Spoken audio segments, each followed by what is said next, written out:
ॐ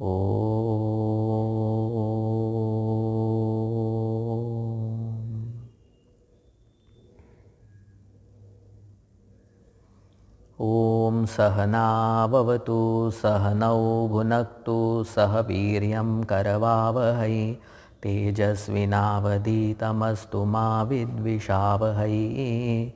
ॐ शान्ति शान्ति शान्तिः।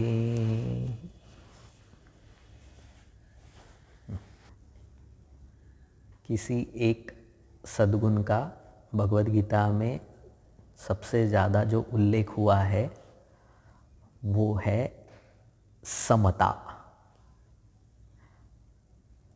कई जगहों पे भगवान ने सम रहने की बात कही है। जैसे कुछ एक जगह पे कहते हैं निर्द्वंद्वो भव, एक जगह पे कहते हैं द्वंद्वैर्विमुक्ताः सुख दुःख संज्ञैः, एक जगह पे कहते हैं नित्यं च समचित्तत्वम् इष्टानिष्टोपपत्तिषु, फिर एक जगह पे कहते हैं शुभाशुभ लाभालाभौ जया जयो, ऐसा कुछ है। फिर बाद में न द्वेष्टि न कांक्षति, समचित्तत्वम। तो समता का उल्लेख बहुत जगह पे आया है। समता का मतलब क्या होता है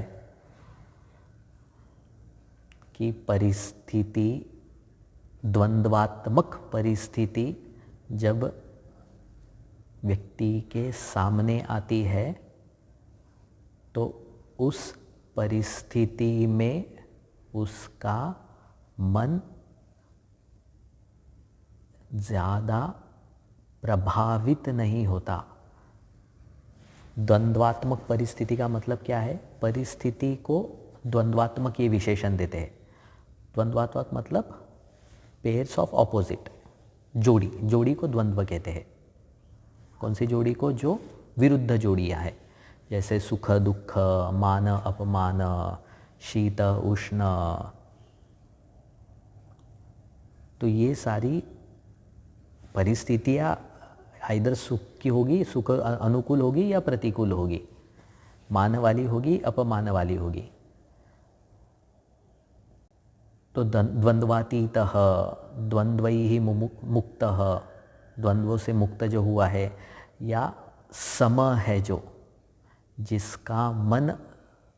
जिसके मन में समता है, ऐसा साधक किस तरह से प्रतिक्रिया करता है जब द्वंद्वात्मक परिस्थिति सामने आती है? तो उसके मन में न उद्वेग होता है, उसका मन, मतलब अगर सुख रूप की सुख परिस्थिति आई तो सुख में वह बह नहीं जाता है, सुख के कारण वह डूब नहीं जाता है, बहुत ज़्यादा हर्षित नहीं होता है। और अगर दुख की परिस्थिति आई तो बहुत ज़्यादा विह्वल नहीं होता है। साधक का मन कैसे होता है? वायु के जैसे होता है। वायु के जैसे मतलब अगर वायु, सपोज पुष्प के ऊपर से वायु बह रही है, तो जैसे वायु पुष्प के सुगंध को जितने देर तक पकड़ के रखती है, या फिर किसी नाले से बह रही है तो दुर्गंध को जितने देर तक पकड़ के रहती है, उतना ही समय साधक का चित्त विचलित होता है। समता जिसके चित्त में बनी है, जिसका मन गंभीर है, ऐसा हम कहेंगे कि साधारण परिस्थितियों में वह विचलित नहीं होता, उसके मन में विक्षेप इतने नहीं आते। कुछ लोग होते हैं जैसे परिस्थिति अगर प्रतिकूल आई तो प्रतिक्रिया बहुत ही तीव्र दिखाते हैं, और कुछ लोग उसी परिस्थिति में शांत भी नज़र आते हैं। तो इस परिस्थिति को एब्जॉर्ब करना, परिस्थिति में सम रहने की कला इस साधक को आ गई। बहुत बड़ा सद्गुण कहते हैं ये। बहुत जगह पे ज्ञानी के जितने भी लक्षण किए हैं वो समता को लेकर के ही कहे हैं, द्वंद्व को लेकर के ही कहे हैं। समता मतलब द्वंद्व में सम रहना, चाहे परिस्थिति शरीर के स्तर पे शीत या उष्ण वाली हो, मतलब बहुत ज़्यादा गर्म हो या ठंडी हो, तो भी उसमें वह सम रहता है। मन के स्तर पे परिस्थिति सुख या दुख वाली हो तो भी सम रहता है। बुद्धि के स्तर पे परिस्थिति मान या अपमान वाली हो, उसमें भी वह विचलित नहीं होता।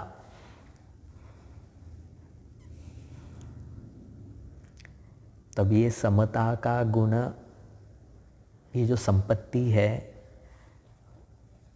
कोहिनूर जो है ये, इसको कैसे प्राप्त करें? बहुत, अगर जिस समय यह समता नहीं है, जो द्वंद्वों से ज़्यादा प्रभावित होता है, तो उसके जीवन की बहुत ज़्यादा शक्ति, बहुत ज़्यादा समय परिस्थिति सुधारने में ही चला जाता है।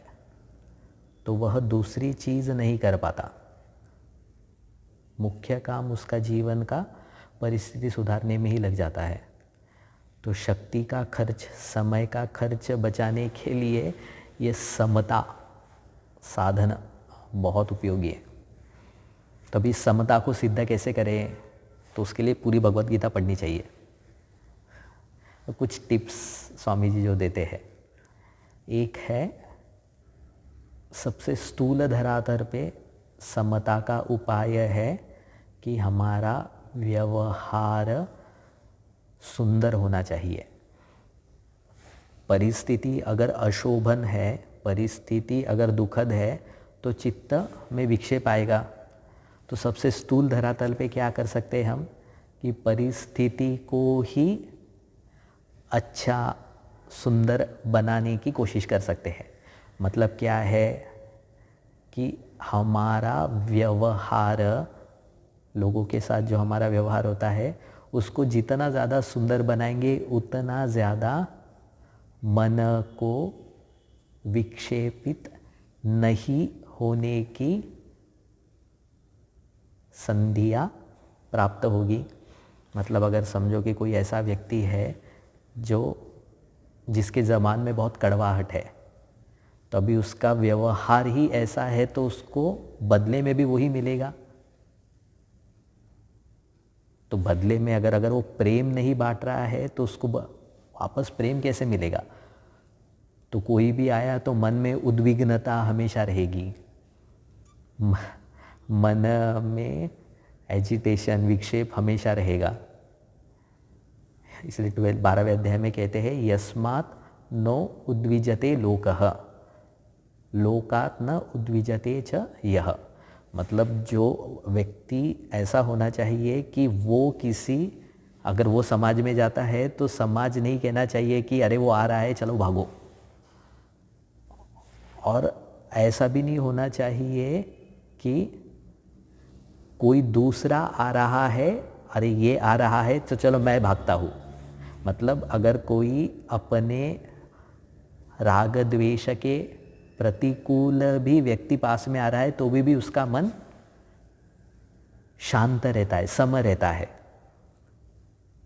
और उसका व्यवहार ऐसा होता है कि उसके वजह से सामने वाला उद्विग्न नहीं होता।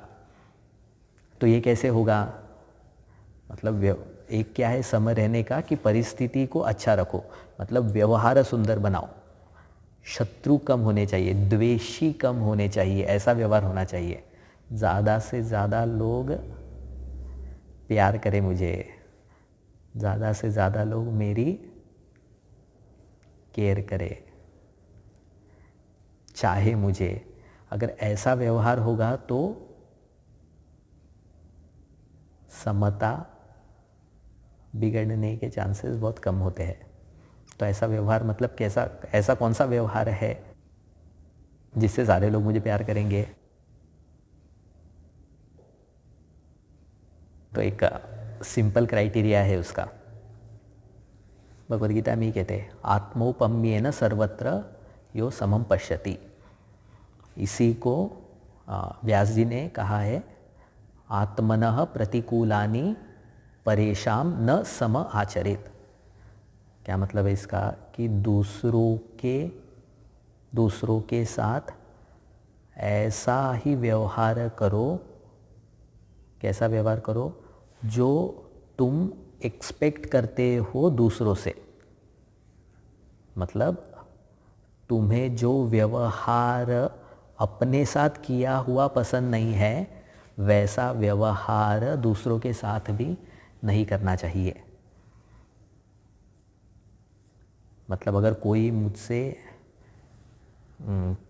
कठोरता से बात करता है तो वो मुझे पसंद नहीं है, तो इसका मतलब सामने वाले के साथ मुझे मृदुता से बात करना सीखना चाहिए।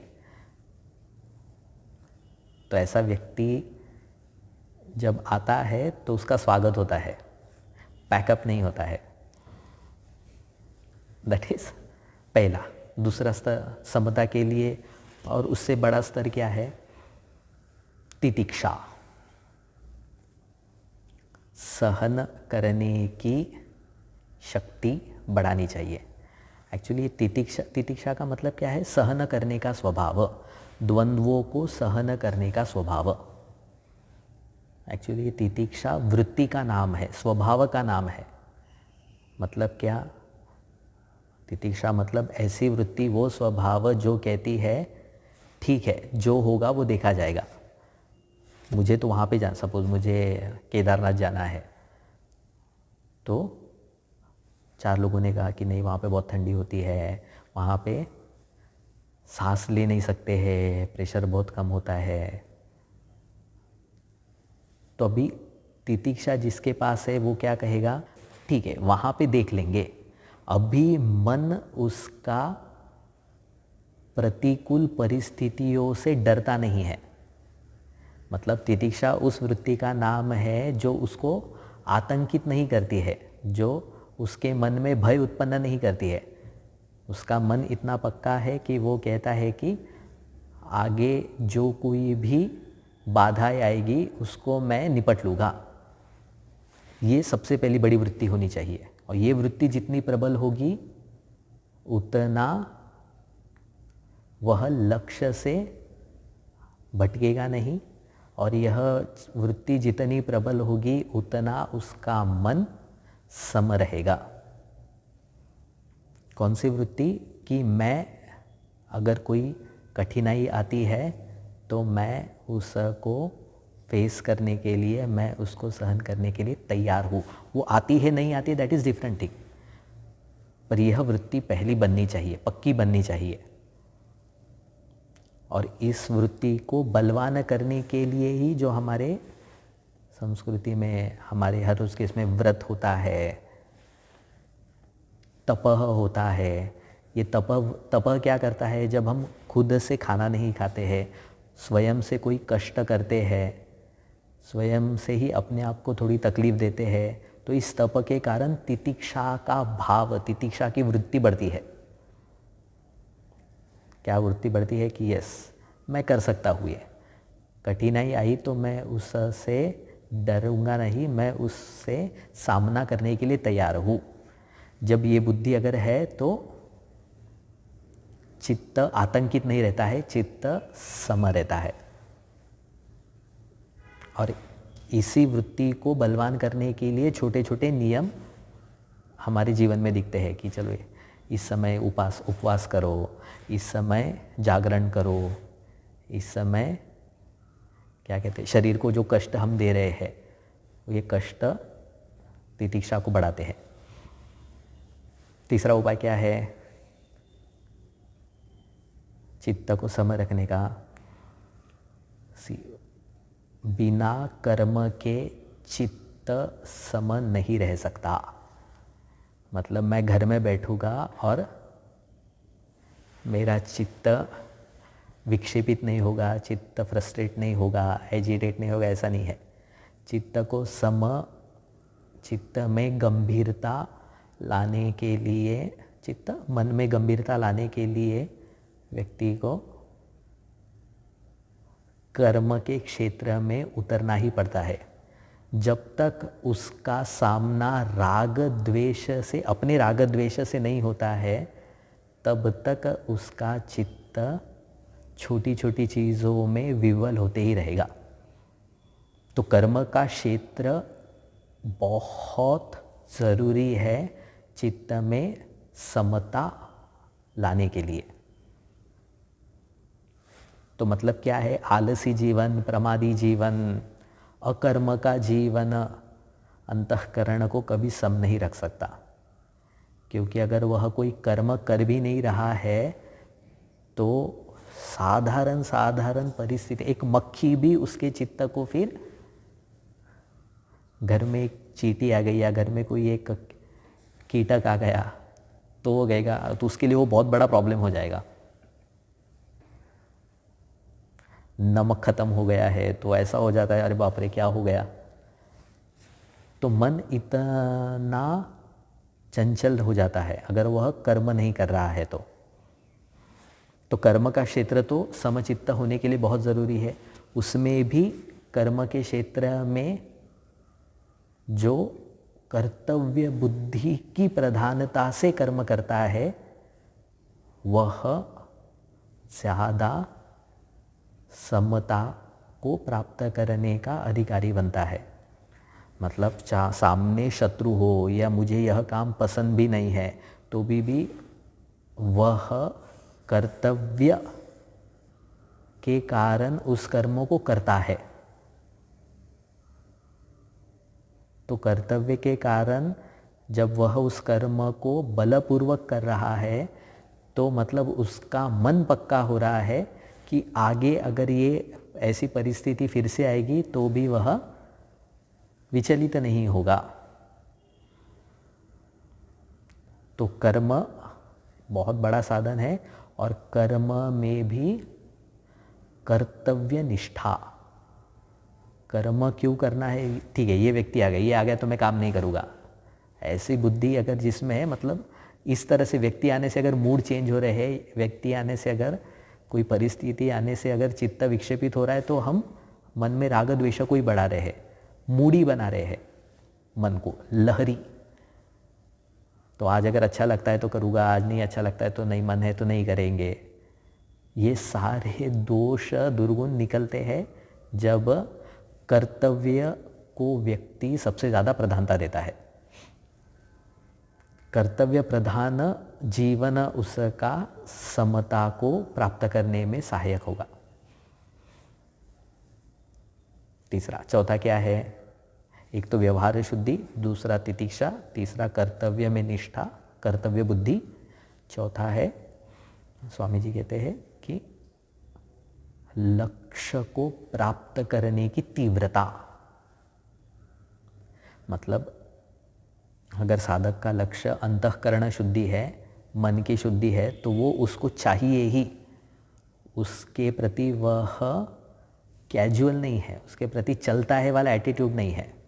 तो अगर लक्ष्य में अगर बहुत, लक्ष्य को प्राप्त करने में अगर बहुत तीव्र बुद्धि होगी तो लक्ष्य को प्राप्त करने के बीच में जो भी बाधाएं आती है उसको वो सहन कर लेगा। मतलब अगर उदाहरण के लिए मुझे अगर गाड़ी पकड़नी है, मैं दौड़ के जा रहा हूँ, गाड़ी अभी ट्रेन से मतलब ट्रेन छूटने ही वाली है स्टेशन से, और किसी ने मुझे धक्का मार दिया, मेरी गलती नहीं है, उसने ही धक्का मार दिया।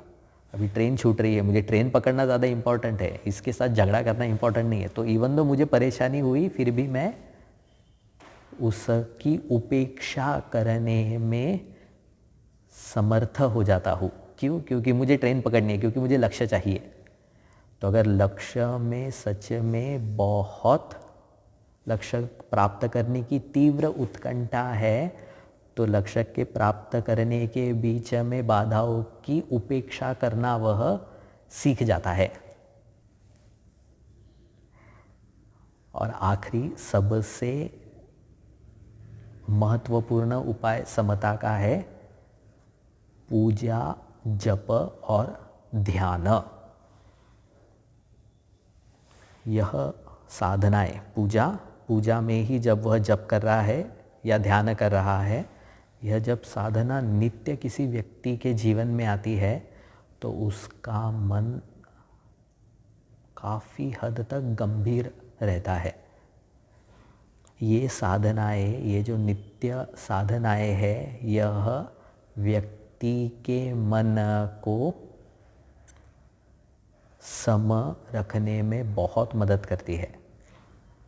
इसको कैसा समझेंगे? जैसे समझ लीजिए कि मन भी एक यंत्र है। अभी इस मन रूपी यंत्र का हम पूरा दिन इस्तेमाल करते हैं और फिर इस यंत्र पूरा दिन इस्तेमाल करेंगे तो इसमें भी रस्ट लगेगी। मतलब पूरा दिन हमने जो परिस्थितियाँ झेली है, जिनसे बात की, जिनसे हमारा संबंध आया उस पूरे दिन में, तो उससे मन काफ़ी गर्म हो जाता है, हीट टेम्परेचर बढ़ जाता है। तो सपोज फॉर एग्ज़ाम्पल आज मेरे मन में विक्षेप 30% है और मैंने पूरा दिन व्यवहार करके लेट से वो 70% हो गए। तो जब व्यक्ति घर में आता है पूरे दिन के बाद, तो फिर बाद में बहुत विचलित रहता है। उनसे बात मत करो, वो काम से आए हैं, थोड़ा सा ठंडा होने दो। तो 30% से मन की विक्षिप्तता 70% तक गई। ठीक है, अगले दिन जब वो सोता वगैरह है तो मन, जैसे कहा ना मन यंत्र है, तो सर्विसिंग लेटर से सर्विसिंग किया उसने, वो सो गया या थोड़ा देर यहाँ वहाँ घूम लिया, थोड़ा सा एंटरटेनमेंट के जो कुछ भी साधन थे उसको देखा, तो दूसरे दिन सवेरे तक उसके मन की जो क्या कहेंगे उसको, हाँ, जो विक्षिप्तता का जो प्रतिशत था लेटेस्ट से, वह 30% स्टार्टिंग कहाँ से किया था? 30% से किया था क्या हमने? हाँ, 30% से किया था। तो ज़रूरी नहीं कि 30% तक रहेगा, लेटेस्ट से 35% तक आ गया, कम हुआ। अभी वो 35% से स्टार्ट कर रहा है अपना जीवन, उसका वह दिन, और मे भी 35 से 75 तक जाएगा। मतलब कहने का तात्पर्य क्या है? 35 से 75 तक जाएगा, मतलब अगर हम चित्त को जितना अपने ओरिजिनल स्टेट में नहीं लाते हैं, तब तक चित्त उसका काम करते रहेगा, उतना जल्दी फिर वह विचलित होगा, विक्षिप्त होगा, मन में एजिटेशन, फ्रस्ट्रेशन बढ़ते ही जाएगा। तो उसके लिए क्या है, चित्त को फिर से 30% से 20%, 10%, 5% पे लाने का काम ये साधनाएं करती है, पूजा जप। तो जो पूजा जप कुछ समय भगवान के सामने शांत बैठ कर के भगवान का स्मरण करता है, 2 माला जैसा समय है उसका, 3 माला जो समय है वो अपने इष्ट का जप करता है। 5 मिनट हो, 10 मिनट हो, 20 मिनट हो, जैसे उसको समय मिलता है उतना समय जब वो ध्यान साधना में लगाता है, तो उसका मन, मतलब ऐसा जितना ट्विस्ट हुआ था उससे वह फिर से काफ़ी सीधा हो जाता है इन साधनाओं के वजह से, और फिर से नए से ताकत मिलती है उसको व्यवहार करने की। तो समता, चित्त में गंभीरता लाने के लिए ये जप, पूजा जप और ध्यान बहुत ज़रूरी है। कहीं ना कहीं तो इसको दिन में हमारी दिनचर्या में लाना चाहिए। ऐसा अगर चित्त परिपक्व होता है तो ऐसे चित्त वाला व्यक्ति द्वंद्वातीत है, द्वंद्व से विमुक्त है। वह अनुकूल परिस्थिति आने पर आकांक्षा नहीं करता, प्रतिकूल परिस्थिति आने पर द्वेष नहीं करता। ऐसे व्यक्ति का चित्त सम है, और इसी को समत्वम योग, और इसी समता की, समत्वम योग उच्यते, इसी समता की भगवान बहुत प्रशंसा करते हैं।